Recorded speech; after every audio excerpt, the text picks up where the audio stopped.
Well, hello glue troopers and welcome back to the TARDIS. I have a question for you guys. When you're trying to do a feathered edge, on a larger model where you're going to use play-doh or some kind of medium like that to, some sort of clay medium to sort of make that long line that, you tape everything else off, which I did on the B25. I was using it was a cheap Play-Doh. I'm wondering what you're using, because this stuff was supposed to not stick to the plastic, and largely it didn't, but some of it did. There was always some cleanup. The modeling clay that I have, which is great stuff and lasts forever, but it sticks to everything, so it's not good. There's a lot of cleanup after that.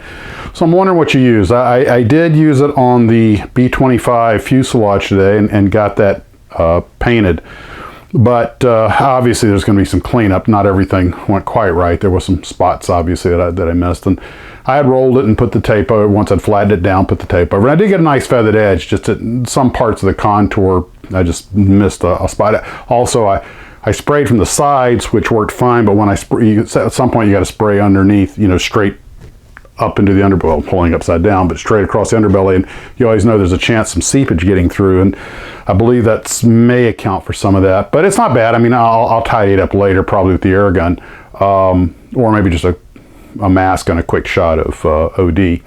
But I was just wondering what clay or Play-Doh you used, and I used tape on the engines because they weren't that long, and I just did that by folding the edge of the tape over and then putting it down, so one end, the end where you want the feathered edge, sits up just the tiniest little bit. I know some people don't bother to fold it, they just leave it peeled up. Both techniques work. And the engines came out looking real good. So I'm real happy with those. Making some forward progress on it. Got the snark in color, and then found some more seams that didn't show before, but we're on it. And I spent some time rearranging the TARDIS because a friend of mine, the same gentleman I made the stagecoach for, I'm supposed to go, well, you guys may remember the video I did a while back where he and I went riding around in his Mustang. Well, the convertible, well, I'm going to buy it. So that's, at least that's the plan. So probably Friday there won't be any videos because I'll be out of town, hopefully doing that. Good Lord willing, the river doesn't rise. So I also was wondering, does anybody make a model of 2005 Mustang convertible? Because, get the car, might want to get the model.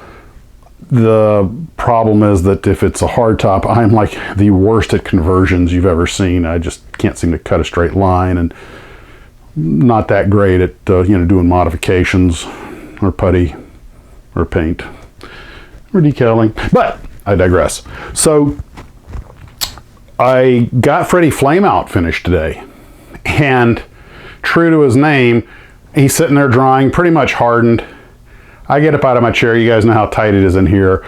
This oversized badonkadonk of mine makes a swivel turn, and even I was standing up at the time, so it wasn't the chair that hit it. It was actually my baby got back, and he literally went flying off the table. Rugged kit. The only thing that broke off was a little flamethrower, and it just came off at the glue point, so I just put it back together. But whew, by the way, my Freddy Flameout didn't come with any decals, so I decided to have a little fun with it. He's Freddy Flameout of the Royal Air Force, if you check the markings.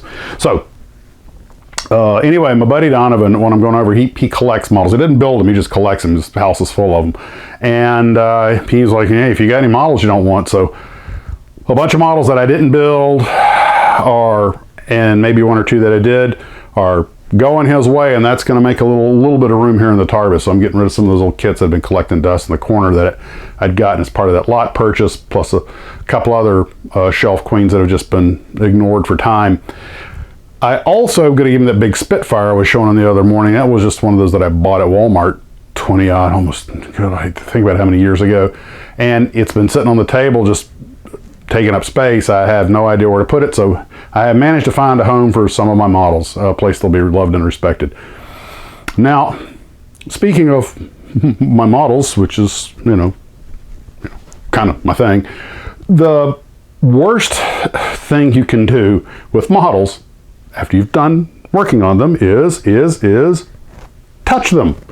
I decided, since I was getting the models ready to take to him and doing some repairs, bring up to speed, a lot of them were broken, so I've been putting parts back on them and cleaning them up and, you know, finding props for them and everything and getting them, you know, cleaned up for sale, even though they're gifts. You know, I want to give them something nice. And a couple of models just fell and broke. I tried to pick up that old Novo Fairy Swordfish on floats, and as soon as I picked it up, one of the wings snapped off. I forgot when I put it together with them folded, the hinge points were really fragile. I'd forgotten that. So I thought I would go ahead and just, you know what, as long as it's here and the wings are off, I'll just stick the wings on, you know, spread out and, you know, and something didn't quite come out right. It's looking a little sad. It looks like sad Fairy Swordfish. And I think maybe Donovan's going to get biplane on floats with the rest of them. So I did finally get to use that Vallejo acrylic.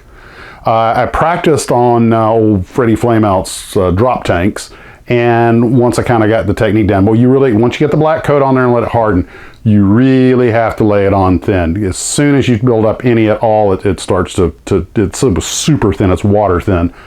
So I tried the GB, and first I had some problems, so I wiped off the excess and then just laid on a series of very thin coats.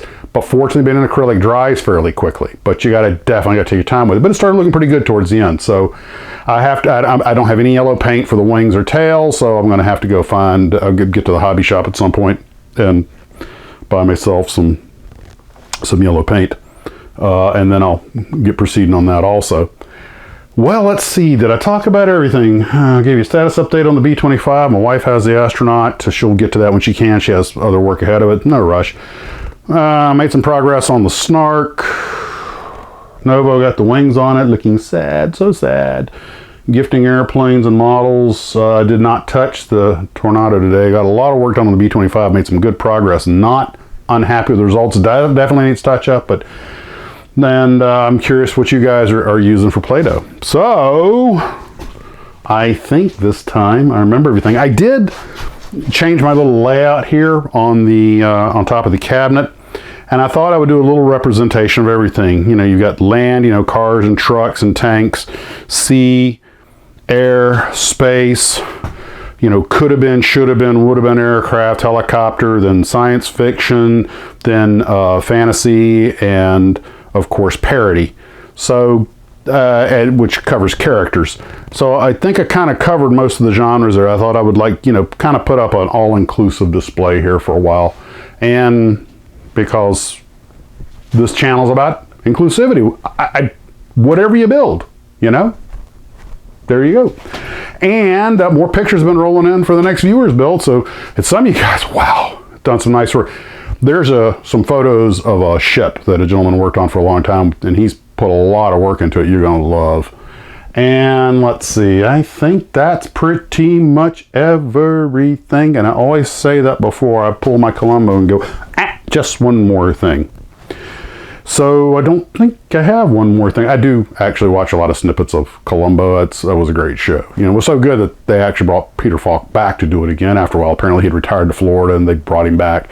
And I didn't realize how many times he put the same person in prison. He had several people like William Shatner and who played the guest villain several times. And what was that other character actor? It was Jack Cassidy.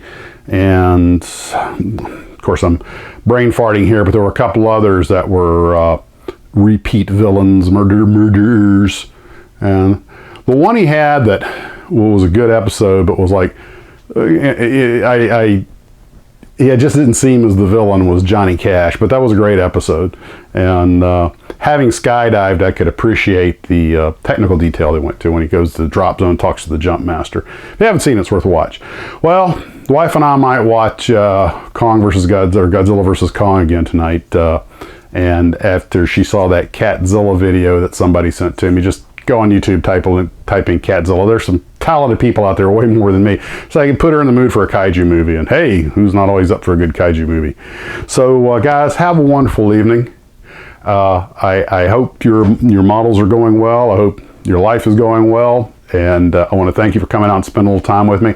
At the moment, I am planning on a live stream at 9 p.m. Saturday, like normal, just providing nothing unforeseen crops up. And I want to thank everybody for tuning in. And as always, model on.